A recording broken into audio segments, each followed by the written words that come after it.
Hey there. Welcome back to episode 32. I'm going to be living outside without a home for about 10 days, so this is the last you hear from me for about 2 weeks.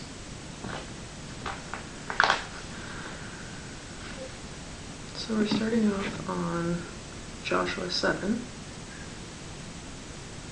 This section's called Achan's sin. But the Israelites acted unfaithfully in regard to the devoted things. Achan, son of Carmi, the son of Zimri, the son of Zerah, of the tribe of Judah, took some of them. So the Lord's anger burned against Israel.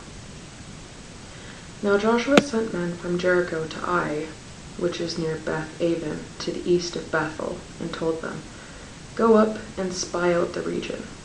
So the men went up and spied out Ai. When they returned to Joshua, they said, "Not all the people will have to go up against Ai. Send 2,000 or 3,000 men to take it, and do not weary all the people, for only a few men are there." So about 3,000 men went up, but they were routed by the men of Ai, who killed about 36 of them. They chased the Israelites from the city gate as far as the stone quarries, and struck them down on the slopes. At this the hearts of the people melted and became like water. Then Joshua tore his clothes and fell face down to the ground before the ark of the Lord, remaining there till evening. The elders of Israel did the same, and sprinkled dust on their heads. And Joshua said, "Ah, sovereign Lord, why did you ever bring this people against the Jordan to deliver us into the hands of the Amorites, to destroy us? If only we had been content to stay on the other side of the Jordan. O Lord, what can I say now that Israel has been routed by its enemies? The Canaanites and the other people of the country will hear about this, and they will surround us and wipe us out from the earth. What then will you do for your own great name?" The Lord said to Joshua, "Stand up. What are you doing down on your face? Israel has sinned. They have violated my covenant, which I commanded them to keep. They have taken some of the devoted things. They have stolen. They have lied. They have put them with their own possessions. That is why the Israelites cannot stand against their enemies. They turn their backs and run, because they have been made liable to destruction. I will not be with you any more, unless you destroy whatever among you is devoted to destruction. Go, consecrate the people. Tell them, 'Consecrate yourselves in preparation for tomorrow, for this is what the Lord, the God of Israel, says. That which is devoted is among you, O Israel. You cannot stand against your enemies until you remove it. In the morning, present yourselves tribe by tribe. The tribe that the Lord takes shall come forward clan by clan.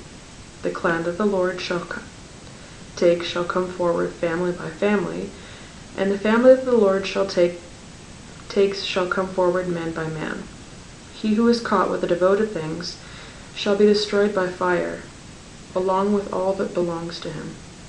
He has violated the covenant of the Lord and has done a disgraceful thing in Israel." Early the next morning, Joshua had Israel come forward by tribes, and Judah was taken. The tribes of Judah came forward, and he took the Zerahites. He had the clan of the Zerahites come forward by families, and Zimri was taken.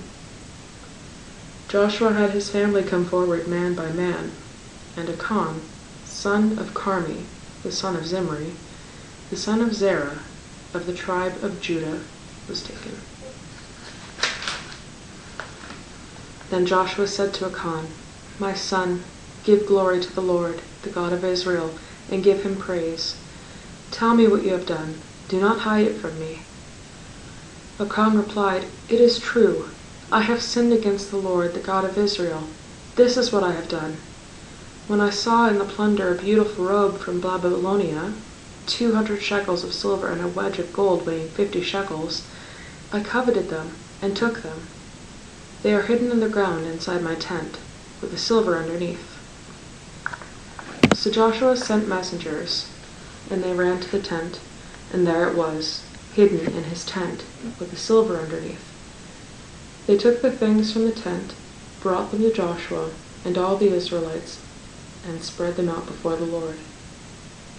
Then Joshua, together with all Israel, took Achan, son of Zerah, the silver, the robe, the gold wedge, his sons and daughters, his cattle, donkeys and sheep, his tent, and all that he had, to the valley of Achor.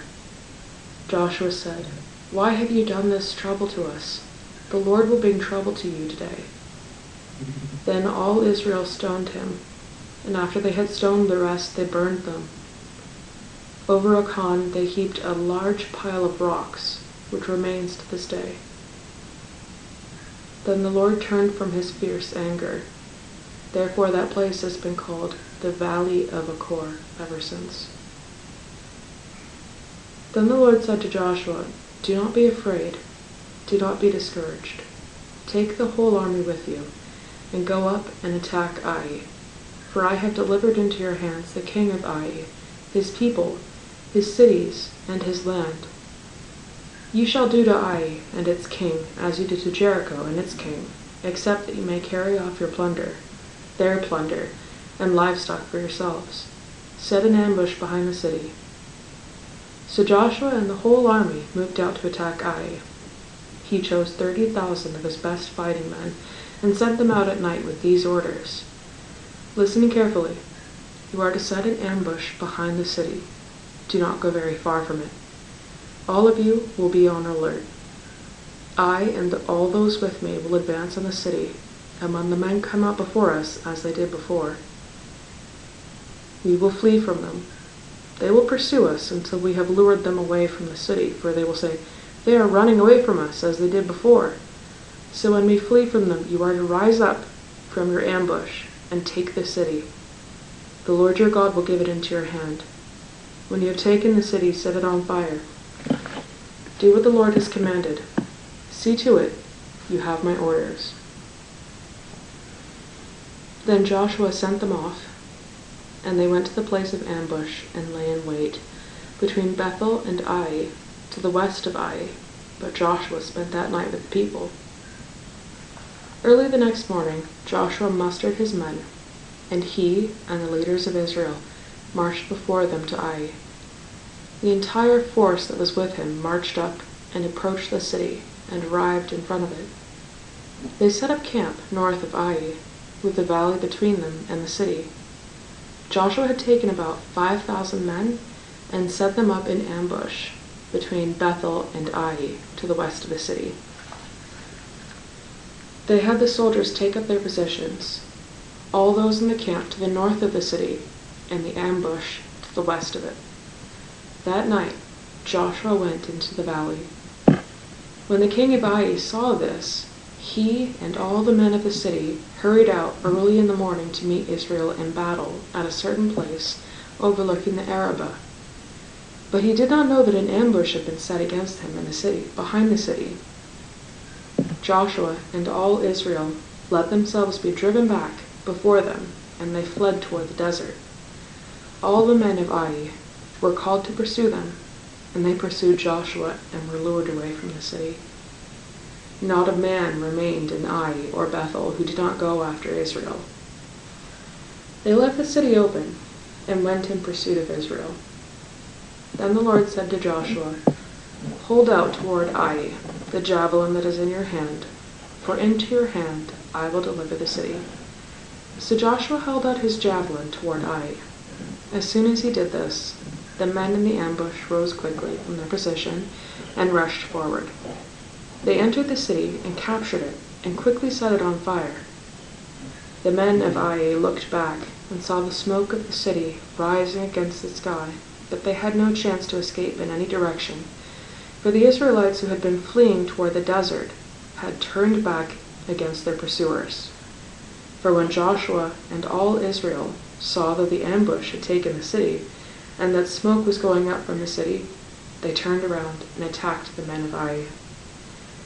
The men of the ambush also came out of the city against them, so that they were caught in the middle, with Israel on both sides. Israel cut them down, leaving neither survivors nor fugitives. But they took the king of Ai alive and brought him to Joshua. When Israel had finished killing all the men of Ai in the fields and in the desert where they had chased them, and when every one of them had been put to the sword, all the Israelites returned to Ai and killed those who were in it. 12,000 men and women fell that day, all the people of Ai. For Joshua did not draw back the hand that had held out his javelin until he had destroyed all who lived in Ai. But Israel did carry off for themselves the livestock and plunder of the city, as the Lord had instructed Joshua. So Joshua burned Ai and made it a permanent heap of ruins, a desolate place to this day. He hung the king of Ai on a tree and left him there until evening. At sunset, Joshua ordered them to take his body down from the tree and throw it at the entrance of the city gate. And there they raised a large pile of rocks over it, which remains to this day. Then Joshua built on Mount Ebal an altar to the Lord, the God of Israel, as Moses, the servant of the Lord, had commanded the Israelites. He built it according to what is written in the book of the law of Moses, an altar of uncut stones, on which no iron tool has been used. On it they offered to the Lord burnt offerings and sacrificed fellowship offerings. There, in the presence of the Israelites, Joshua copied on the stones the law of Moses, which he had written. All Israel, aliens and citizens alike, with their elders, officials, and judges, were standing on both sides of the Ark of the Covenant of the Lord, facing those who carried it, the priests who were Levites. Half of the people stood in front of Mount Gerizim, and half of them in front of Mount Ebal, as Moses, the servant of the Lord, had formally commanded when he gave instructions to bless the people of Israel. Afterward, Joshua read all the words of the law, the blessings, and the curses, just as it is written in the book of the law. There was not a word of all that Moses had commanded that Joshua did not read. Sorry, I'm so tired. Did not read to the whole assembly of Israel, including the women and children, and the aliens who had lived among them. Now when all the kings west of the Jordan heard about these things, those in the hill country, in the western foothills, and along the entire coast of the Great Sea, as far as Lebanon. I'm not that famous Bible streamer now. The kings of the Hittites, Amorites, Canaanites, Perizzites, Hivites, and Jebusites. They came together to make war against Joshua and Israel. However, when the people of Gibeon heard what Joshua had done to Jericho and Ai, they resorted to a ruse. They went as a delegation whose donkeys were loaded with worn-out sacks and old wineskins, cracked and mended. The men put worn and patched sandals on their feet and wore old clothes. All the bread of their food supply was dry and moldy. Then they went to Joshua in the camp at Gilgal and said to him and the men of Israel, "We have come from a great distant country. Make a treaty with us." The men of Israel said to the Hivites, "But perhaps you live near us. How then can we make a treaty with you?" "We are your servants," they said to Joshua. But Joshua asked, "Who are you, and where do you come from?"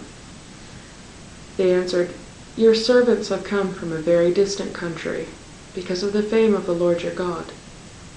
For we have heard reports of him, all that he did in Egypt, and all that he did to the two kings of the Amorites, king of the east of the Jordan, Sihon, king of Heshbon, and Og, king of Bashan, who reigned in Ashtaroth. And our elders and all those living in our country said to us, 'Take provisions for your journey. Go and meet them and say to them, "We are your servants. Make a treaty with us."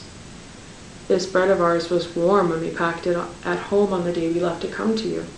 And now see how dry and moldy it is. And these wineskins that we filled were new. But see how cracked they are.